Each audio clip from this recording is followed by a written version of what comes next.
Tip number 5, I shouldn't really have to say, but I'm going to say it anyway just in case anyone doesn't do it. Okay, before I get started, let me level with you. There is no quick and fast method to help you win a writing competition outright. There's no shortcuts, there's no hacks for writing competitions that mean you'll just go straight to the top. It doesn't exist. You're probably not expecting that, but just to get it out there before we carry on with the rest of the video, that's not what I'm offering here. What I am offering is 5 tips of best practice that can help you get your entries higher up, that can help you do better, that you might have overlooked. I'll also state right now that I haven't won a writing competition. However, I have been shortlisted for one 3 times and longlisted for one 3 times, and that's spread across short stories, flash fiction, a first novel competition over the last, 8 or 9 years. So I've entered a lot of competitions. Well, not a huge amount. I've entered plenty of competitions and I've done decently well in those competitions. So I'm going to share the things that I do, my best practice tips with you, then hopefully it'll help you get some traction too. So top 5 things to help your entry do better or help you get further in writing competitions, however you want to phrase it. Number 1, research the judges. This is overlooked so often. I see it, people just disregard the judges entirely. They just think, oh, it doesn't matter who's judging it. Good's good. That's true. But all of these writing competitions now, especially the online ones, they will post an article stating who their judge is. You can look at that judge's writing, and sometimes there's even an interview where they ask the judge, what do you want to see? And people don't read it. That's a surefire way to do better. If you can look at what a judge is asking for and tailor your content towards that, don't you think that'll help you do a little bit better? But people don't.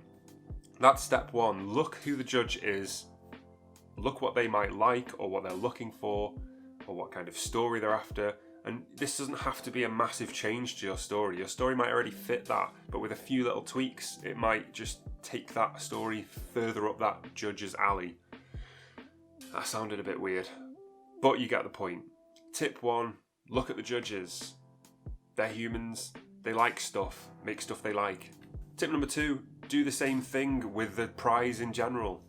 Spend some time on the website, reading other entries, past winners, past shortlists. Sometimes small publishers run writing competitions. Have a look at what they publish.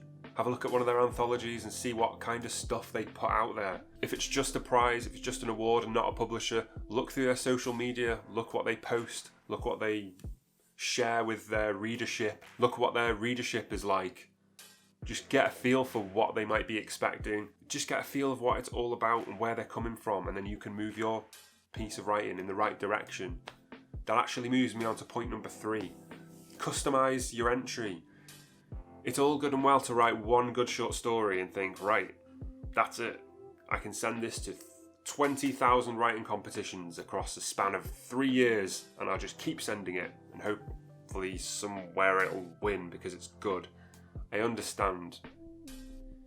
I may or may not have done that myself. I definitely have. But it doesn't actually lead to good results because you're just trying to ram a square peg into a round hole all the time. Instead, take a look at what the prize is saying, as I've already said, 8 times in this video so far, and write something specific for that prize. It seems really obvious, but that's what you should do. You should take into account everything you've learned about the prize, sit down and write something tailor-made for this prize. You're far more likely to succeed than if you just take a normal story that you've written for something else and just send it to them anyway, even though it doesn't really fit and it doesn't really seem like the kind of thing that they're after. There's other benefits to doing this too. If you write one story years ago and keep sending it to places, you're not writing anything else. You're not staying up to date, you're not staying relevant, but the prizes will. The prizes will change what they're asking for, they'll change with what's trending or with what's popular or whatever. They'll amend to what their viewership or their readership wants to see. You should do that too. And if you're writing a new story for every writing competition that you enter, you're going to build this back catalogue of really relevant work that's good and decent. And even if it's not the best, it's, oh my god, done is better than perfect. There's no point having one perfect short story and sending it to 1 million prizes when you could have 20 that are decent and you can go back and edit because it already exists. So tip 3, keep writing stuff that's tailor-made to writing competitions. For every new one, maybe not every new one, but a lot of new competitions, keep writing stuff. New stuff is better. Tip 4 is a technical thing, I guess, but have a look at what the closing date of the competition is, plan them all out in a spreadsheet like I do, and look at the closing dates, make note of them.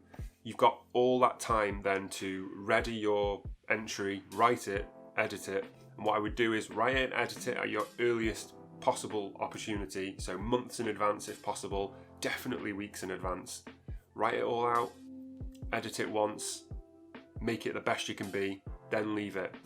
Then, a day before or 2 days before the prize closes, go back in again, read the requirements of the prize, read your story over again, edit it, pick up all that stuff that you didn't see last time, which you'll definitely see this time because you've had a break from it. Edit that stuff, make sure it's relevant, then enter it.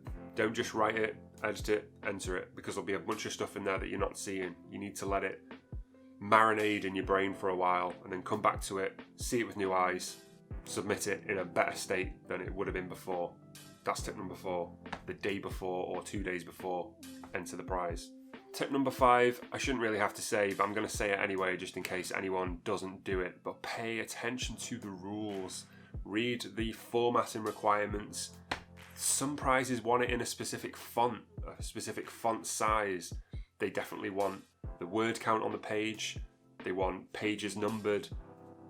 All that stuff. They want your file name to be the title of your piece of writing, whatever. But there's huge stuff in this that will help you just avoid being kicked out at the first hurdle.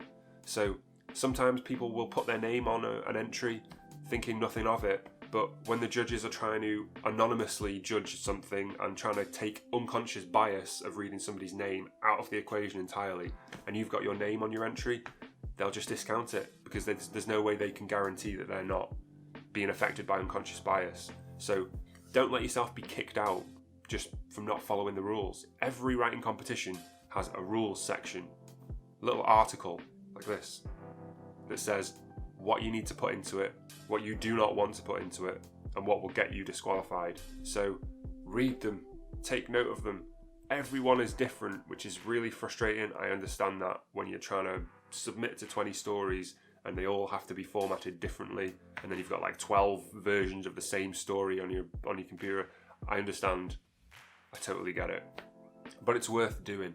If you use these tips, I can't guarantee you're going to win, but you're definitely not going to get disqualified at the first hurdle or thrown out at the first hurdle. Use this stuff and you'll just have a better chance at doing better, I guess. If this was useful or if this helped you in any way, then hit the subscribe button below because I make 2 writing related videos every week on a Sunday and a Wednesday. Hit the thumbs up if you'd be so kind. Leave me a comment if you want to talk more about writing competitions. I'm always looking to engage with the writing community in general. So good luck if you're sending something to a writing competition. Best of luck to you. Let me know how it goes. Thanks for watching. See ya.